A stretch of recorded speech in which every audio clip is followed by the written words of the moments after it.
Yesterday we launched a petition called the Global Climate Change Copenhagen Petition. The URL is up on the screen. The time for procrastination about climate change has long since passed. The world is in a state of emergency, and further inaction is gross negligence.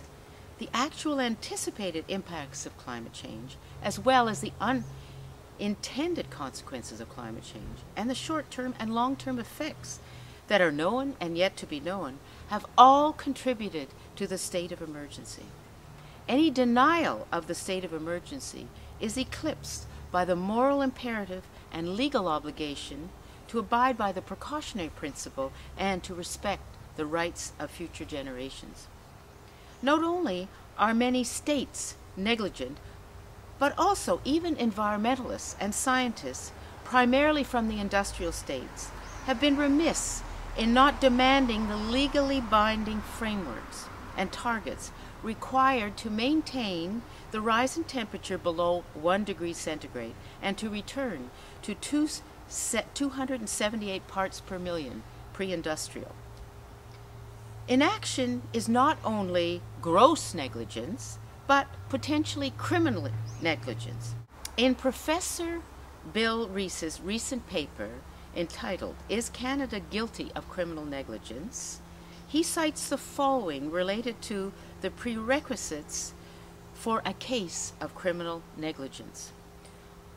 Under common law, such as Canadian common law, environmental negligence suits focus on compensation for loss caused by unreasonable conduct that damages legally protected interests.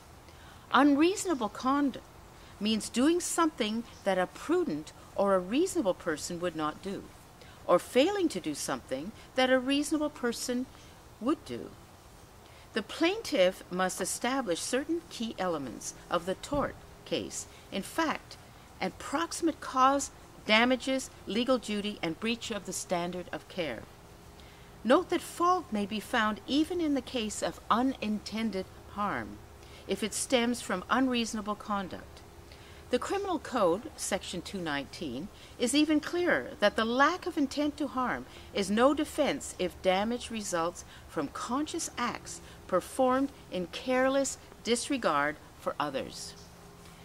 Everyone is criminally negligent who, A, in doing anything, or B, in omitting to do anything that it is his or her duty to do, shows wanton or reckless disregard for the lives or safety of other persons, where duty means a duty imposed by law. In 1992, the member states of the United Nations negotiated the UN Framework Convention on Climate Change, the UNFCCC. As of 2009, 193 member states of the United Nations signed and ratified this legally binding convention.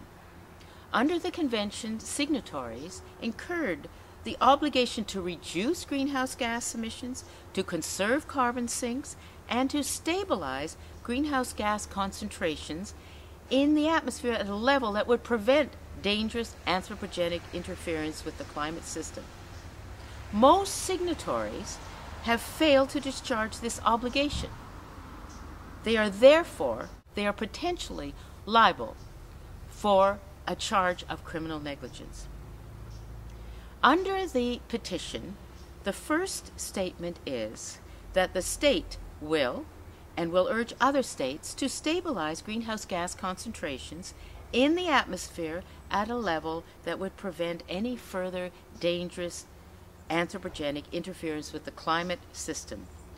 This level equates to a target global average temperature increase of below 1 degree centigrade, which is the point at which global systems on land, water, and air will be so affected as to create vicious feedback cycles and destabilize many ecosystems and human societies. 2. Because of the global urgency of this matter, the state will strive and will urge all states to strive to contain the rise in temperature to less than 1 degree above pre-industrial levels, and will impose strict time frames so that overall global emissions will begin to be reversed in 2010. There must be a target of 30% reduction below 1990 levels by 2015, 50% below 1990 levels by 2020, 75% below 1990 levels by 2030, 85% below 1990 levels by 2040, and 100% below 1990 levels by 2050. And there must be adherence to the precautionary principle, the differentiated responsibility principle, and the fair and just transition principle. There must also be a commitment to fund the transfer to a zero-carbon society by 2050. 3. The state will embark immediately and will urge others to embark on time-bound phasing out of fossil fuels and of subsidies for fossil fuels, and to prohibit any and all extraction of oil from bitumen, such as that now in progress in the Canadian tar sands. The state will and will urge others to phase out biofuel and nuclear energy and end the subsidizing and incentives of biofuel and fossil fuel and nuclear energy. 4. The state will propose and urge other states to support funds being derived from reallocation of global military expenses, including budgets and arms productions and sales. The state will withdraw and urge other states to withdraw from any occupation of another state, and will convert and urge other states to convert military bases on foreign soil. The funds raised from demilitarization process will be used in part to set up a fund for the implementation of the United Nations Framework Convention on Climate Change. Part of this fund could be reallocated to compensate states damaged in any way by the failure of industrial states to discharge obligations under the United Nations Framework Convention on Climate Change and other legal obligations.